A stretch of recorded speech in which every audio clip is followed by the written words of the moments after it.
Cuando yo era pequeña me gustaba muchísimo el entrar literalmente a Wikipedia o a donde tuviera acceso para encontrar las enfermedades más raras del mundo y podérmelas aprender.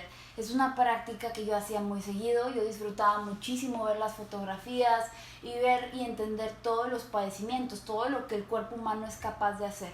Entonces es por eso que les comparto el día de hoy un video con las 5 enfermedades más raras del mundo, las cuales yo como estudiante de medicina te voy a explicar lo mejor que pueda.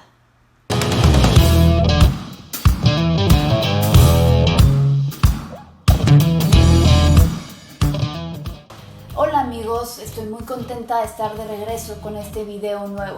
En este video te voy a presentar las 5 enfermedades que yo considero son las más raras y las más interesantes que he leído hasta ahorita. Entonces vamos a comenzar. La primera se llama síndrome de Florencia, también conocida como el síndrome de Stendhal.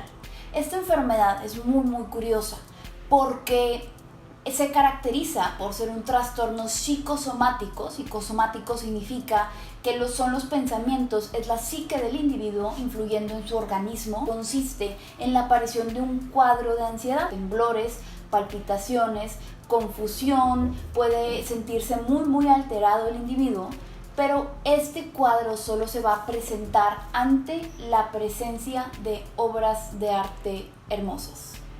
En un paréntesis, las enfermedades raras son aquellas que aparecen en 5 personas o menos por cada 10.000 personas en una población. Enfermedad rara número 2. Esta enfermedad se conoce como el síndrome de Rapunzel. Todos conocemos la historia de Rapunzel, entonces te imaginarás, es mayormente identificado en mujeres más que en hombres. Y se da porque estas pacientes tienen algo que se conoce como tricotilomanía y tricofagia, que es el jalar constantemente el cabello hasta llegar a arrancárselo, y la tricofagia es el consumo de este cabello. Consiste en la presencia de un tricobezoar. ¿Qué es un tricobezoar, Dani? Es un bolo de cabello que se fue acumulando poco a poco en el estómago y en el intestino delgado, formando una masa no digerible, porque nuestro intestino no está hecho para digerir cabello. Que la paciente comienza a presentar síntomas como muy generales. Puede llegar a presentar náuseas, vómitos, dolor abdominal por la misma obstrucción intestinal, y también puede presentar peritonitis. Como síntomas un poquito más raros, puede llegar a presentar pérdida de peso porque no se está absorbiendo correctamente la comida, hematemesis, que es vómito con sangre, así como anorexia. Enfermedad rara número 3. Esta se conoce como urticaria acuagénica. Es una alergia al agua.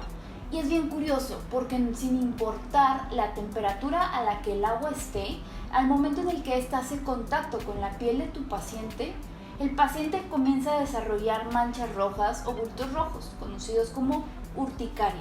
Es muy curioso también el hecho de que no se sabe qué es lo que causa esta urticaria, no se sabe por qué es que a las mujeres les da más comúnmente que a los hombres, pero lo que sí se sabe es que esta es una enfermedad crónica.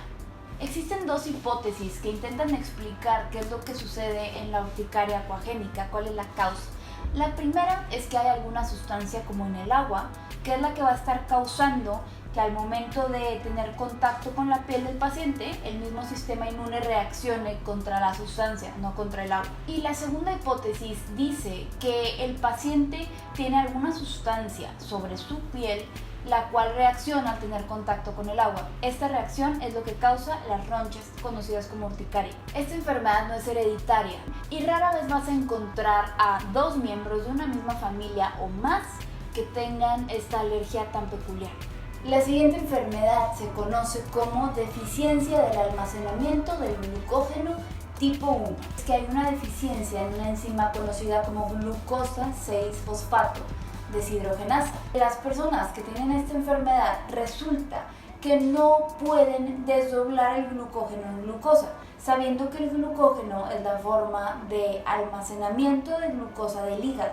Es decir, tú siempre que estás comiendo, lo que sucede es que el hígado parte de esa glucosa que absorbe, la va a convertir en glucógeno para tener una reserva. En caso de que tú decidas hacer ayuno, en caso de que tú no estés comiendo en algún momento, el hígado convierte el glucógeno en glucosa para que tú puedas mantener tus niveles normales de glucosa en la sangre. Entonces, ¿qué sucede si el hígado no tiene la enzima glucosa 6-fosfato deshidrogenasa? Pues no va a poder usar el glucógeno. Entonces, esta es una enfermedad enzimática muy rara en la cual va a haber una acumulación de este glucógeno en el hígado, llevando a algo que se llama hepatomegalia. Es decir, como el nombre lo dice, va a haber un crecimiento del hígado muy grande. La cuarta enfermedad de la que te voy a platicar el día de hoy se conoce como el síndrome de Vogt-Koyanagi-Arada. Probablemente ese es el síndrome más raro que he mencionado en la medicina. Y bueno, este consiste en una enfermedad la cual va a afectar a los tejidos que contienen melanocitos.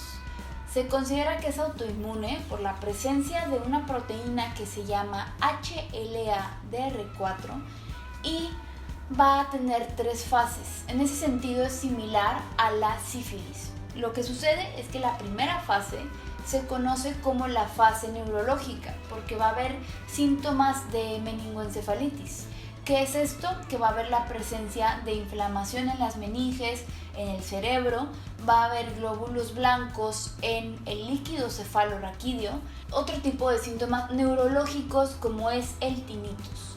La segunda fase de esta enfermedad tan rara se conoce como la fase auditiva y oftálmica porque va a afectar a estos dos sistemas. Va a haber un deterioro de la audición, pero sobre todo va a haber un deterioro de la visión que progresa hasta que la persona se queda completamente ciega. Entonces lo raro de esto es que comienza con algo que se conoce como uveitis y además va a haber presencia del desprendimiento de la retina y esto va a progresar hasta que la persona queda completamente ciega. Y la tercera fase se caracteriza por la presencia de signos cutáneos. Normalmente esta enfermedad es tratada con corticosteroides porque su origen es autoinmune y casi no ha habido casos de complicaciones las cuales involucren la inflamación difusa del cerebro. Cabe recalcar que todo lo que te menciono en este video fue basado en fuentes científicas, todo fue extraído a partir de artículos científicos y espero lo disfrutes.